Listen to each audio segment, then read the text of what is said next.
ओ नालायक, पिताजी ने जोर से चिल्लाकर विशाल को आवाज लगाई, जो कॉलोनी में आए टैंकर से पानी भरने में व्यस्त था।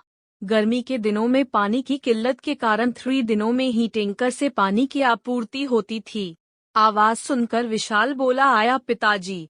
विशाल को पानी भरने के बाद के कामों की फेहरिस्त संभाल दी गई थी। मंडी से सब्जी लाना, गेहूं पिसवाना और ऊपर छत की झाड़ू लगानी है। छोटा भाई विवेक इंजीनियरिंग प्रवेश परीक्षा की तैयारी में व्यस्त था। पिताजी उसके कमरे में जाकर पढ़ाई का जायजा रोजाना लिया करते थे और उसकी हर समस्या भी तत्काल समाधान हो जाती थी। वैसे भी विवेक पढ़ाई में कुशाग्र था।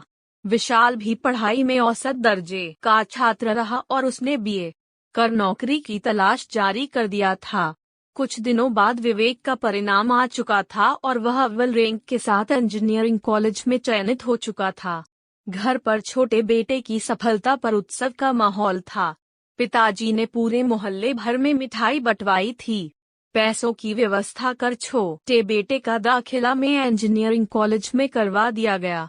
अगले ही महीने बड़े बेटे विशाल का भी बैंक में क्लर्क की पोस्ट पर चयन हो गया। पर आज घर में मां के सिवा किसी को भी इस सफलता पर बधाई देते हुए नहीं सुना गया। चूंकि पिताजी स्वयं प्रशासनिक अधिकारी पद से रिटायर हुए हैं तो उनके लिए ऐसी सफलताएं मायने नहीं रखती थी। या यूं कहें कि इस पर खुशी जाहिर करना भी उनकी शान में कमी करने जैसा था। मां ने विशाल को गले से लगाया और आशीर्वाद भी दिया था। उसका मनपसंद गाजर का हलवा भी खाने में बनाया था। छोटी बहन अन्नू भी अपना रोल मॉडल विवेक भैया को ही मानती थी और अपनी पढ़ाई की सारी चर्चाएं भी उन्हीं से फोन पर करती थी। विशाल ने कई बार छोटी बहन से पूछा था कि पढ़ाई में कभी दिक्कत हो तो पूछ लिया कर, पर उसने हंसकर बोल दिया कि भैया आपसे क्या पूछूं।